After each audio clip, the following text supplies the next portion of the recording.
আজ সকালে ভাই হঠাৎ করে ছাদে উঠে গিয়ে চিৎকার দিয়ে বলতে লাগলো, সবাই আমাকে পূজা করো, আমিই ভগবান। অনেক মানুষজন দাঁড়িয়ে দাঁড়িয়ে ভাইয়ের কাণ্ড কারখানা দেখছিল আর বলছিল এ নিশ্চয়ই আজকে পাগল হয়ে গেছে। আমি আর আমার মা মিলে তো দৌড়ে ছাদে গেলাম আর ওকে ধরে নিচে নিয়ে আসলাম। মা ঠাম্মা তো ভয় পেয়ে গেল যে সত্যিই পাগল হয়ে যায়নি তো। কিন্তু আমি তো ভাইকে খুব ভালো করে জানি ওর মতো পাজি এই দুনিয়াতে নেই। তাই বাবাকে তাড়াতাড়ি ফোন দিয়ে ডেকে নিয়ে আসলাম। বাবা ভাইকে জিজ্ঞেস করলো, কিরে কি হয়েছে তোর? ভাই সেম বাবাকেও বললো, আমি ভগবান, আমাকে পূজা করো। এবার তো আমরা সবাই ভয় পেয়ে গেলাম এবং খুব দ্রুত ডাক্তারের কাছে নিয়ে গেলাম। ডাক্তার প্রথমে ওর ফিভার চেক করলো, কিন্তু তার কোনো প্রকার জ্বর ছিল না এবং সমস্ত রিপোর্টসও একেবারেই নরমাল। কিন্তু তারপরও সে একটাই কথা বলছে যে আমি ভগবান, আমাকে সবাই পূজা করো। কিছুক্ষণ পর আর একটা ডাক্তার আসলো এবং সেই ডাক্তারও জিজ্ঞেস করলো, কে তুমি? তখন সেই ডাক্তারকেও বললো যে আমি ভগবান। ডক্টর জিজ্ঞেস করলো যে এই কথাটা তোমাকে কে বলেছে? ভাই বললো, এই কথা তো আমাকে সবাই বলে, কারণ আমি যে বাড়িতেই বন্ধুদের সাথে খেলতে যাই সেই বন্ধুর মা আরো পাড়া প্রতিবেশী সবাই বলে, হায় ভগবান, সে আবার চলে এসেছে।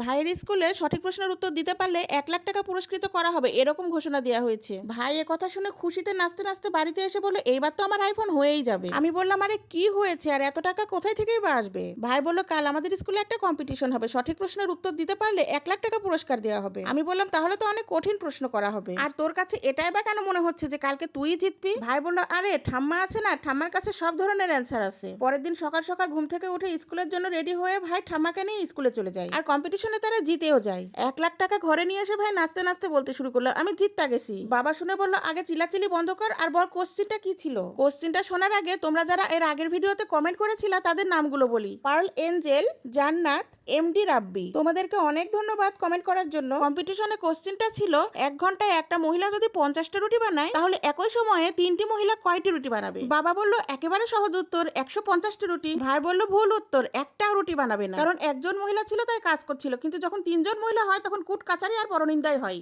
ভাইয়ের স্কুলে সঠিক প্রশ্নের উত্তর দিতে পারলে 1 লাখ টাকা পুরস্কৃত করা হবে, এরকম ঘোষণা দেওয়া হয়েছে। ভাই এ কথা শুনে খুশিতে নাচতে নাচতে বাড়িতে এসে বলল, এইবার তো আমার আইফোন হয়েই যাবে। আমি বললাম, আরে কি হয়েছে আর এত টাকা কোথায় থেকেই বা আসবে? ভাই বলল, কাল আমাদের স্কুলে একটা কম্পিটিশন হবে, সঠিক প্রশ্নের উত্তর দিতে পারলে 1 লাখ টাকা পুরস্কার দেওয়া হবে। আমি বললাম, তাহলে তো অনেক কঠিন প্রশ্ন করা হবে, আর তোর কাছে এটাই বা কেন মনে হচ্ছে যে কালকে তুই জিতবি? ভাই বলল, আরে ঠাম্মা আছে না, ঠাম্মার কাছে সব ধরনের অ্যান্সার আছে। পরের দিন সকাল সকাল ঘুম থেকে উঠে স্কুলের জন্য রেডি হয়ে ভাই ঠাম্মাকে নিয়ে স্কুলে চলে যায় আর কম্পিটিশনে তারা জিতেও যায়। 1 লাখ টাকা ঘরে নিয়ে এসে ভাই নাচতে নাচতে বলতে শুরু করলো, আমি জিততে গেছি। বাবা শুনে বলল, আগে চিলাচিলি বন্ধ কর আর বল কোশ্চিনটা কি ছিল। কোশ্চিনটা শোনার আগে তোমরা যারা এর আগের ভিডিওতে কমেন্ট করেছিলা তাদের নামগুলো বলি। পার্ল এঞ্জেল, জান্নাত, এমডি রাব্বি, তোমাদেরকে অনেক ধন্যবাদ কমেন্ট করার জন্য। কম্পিটিশনে কোশ্চিনটা ছিল, 1 ঘন্টায় একটা মহিলা যদি 50টা রুটি বানায় তাহলে একই সময়ে 3টি মহিলা কয়টি রুটি বানাবে? বাবা বলল, একেবারে সহজ উত্তর, 150টা রুটি। ভাই বলল, ভুল উত্তর, একটাও রুটি বানাবে না, কারণ একজন মহিলা ছিল তাই কাজ করছিল, কিন্তু যখন 3জন মহিলা হয় তখন কুট কাচারি আর পরনিন্দাই হয়।